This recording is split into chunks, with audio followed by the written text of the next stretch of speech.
It is the most dangerous escalation in the South China Sea so far. What you just saw happened on Monday. Chinese sailors crossed a line and launched an unprecedented attack, the kind that could easily trigger a conflict. Let's look at those pictures again. That's a Philippine Navy vessel at the center, surrounded by the Chinese Coast Guard. You can see a Chinese soldier in an orange life jacket. He's threatening the Philippine Navy officer with an axe. There is another Chinese soldier behind him, and he seems to be wielding a sword.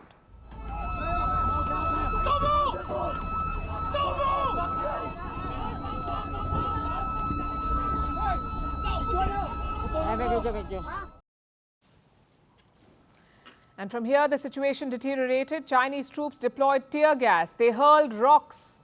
They blared sirens and strobe lights. Some Chinese troops boarded the Philippine boat and they destroyed it. The boat's equipment was smashed. The Chinese troops punctured the rubber boat. They took away phones and rifles of Filipino personnel.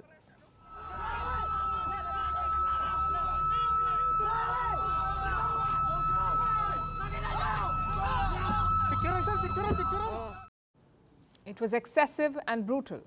8 Philippine officers were injured. One of them suffered serious injuries. He lost his right thumb. The confrontation happened in this region, near the Second Thomas Shoal. This is part of the disputed South China Sea. Beijing stakes a claim to the Second Thomas Shoal, but Manila currently controls it. In recent years, Beijing has challenged Manila's claims. The Chinese have sent a large number of Coast Guard ships. They've engaged in a number of provocative actions, all of it near the Second Thomas Shoal. They've rammed into Manila's ships. They've fired water cannons at them. The Chinese have tried to establish a blockade around this shipwreck, the Sierra Madre. This is a World War II era ship. It was deliberately marooned by the Philippines in the 1990s, mainly to assert its claims on the Second Thomas Shoal.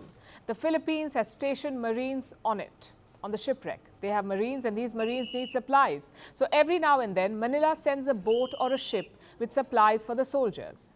China has actively tried to block these missions, these supply missions. And Monday's events are a sign. The Chinese are resorting to more aggressive tactics. The same strategy that they've used with India on the Himalayan border. More aggression, more provocation. Since 2020, Indian and Chinese troops have clashed on more than one occasion in Ladakh. This is along the line of actual control, or LAC. And here too, the Chinese use sticks and rods to attack. Now they're doing the same with the Philippines and justifying it to boot. The Philippines, in defiance of China's warnings, insisted on trespassing on Rinai Reef in China's Nansha Islands. This is the direct cause of the incident. The Chinese Coast Guard at the scene has taken professional law enforcement measures with restraint, which aimed at stopping the illegal supply mission by the Philippine vessels, and no direct measures were taken against the Philippine personnel.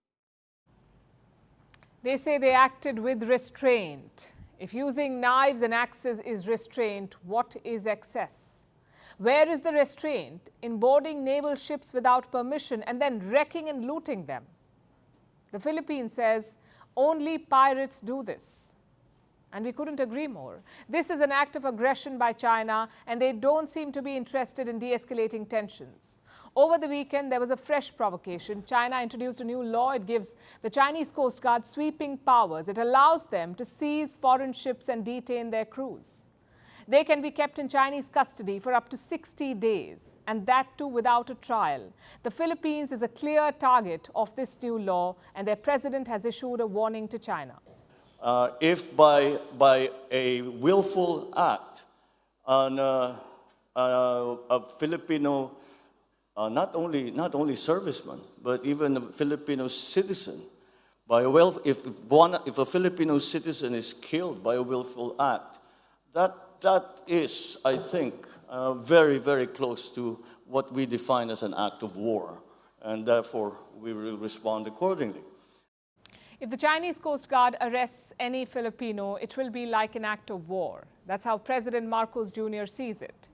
And he has support from Washington. The U.S. has condemned the Chinese attack. They've called it, and I'm quoting, irresponsible and escalatory. The Americans have a defense treaty with the Philippines, a treaty that was signed in 1951. It's a mutual defense treaty. It says that if any one of them is attacked by a third party, both countries will help each other. And after the Chinese attack this week, Washington has reaffirmed its commitment to this pact. It's reckless, and it threatens regional peace and stability.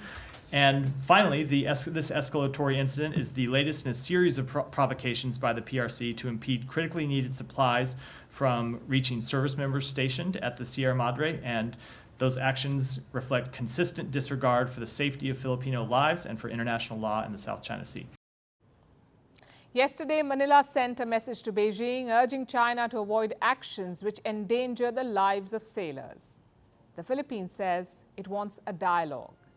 But that cannot happen until Beijing dials down tensions on the high seas.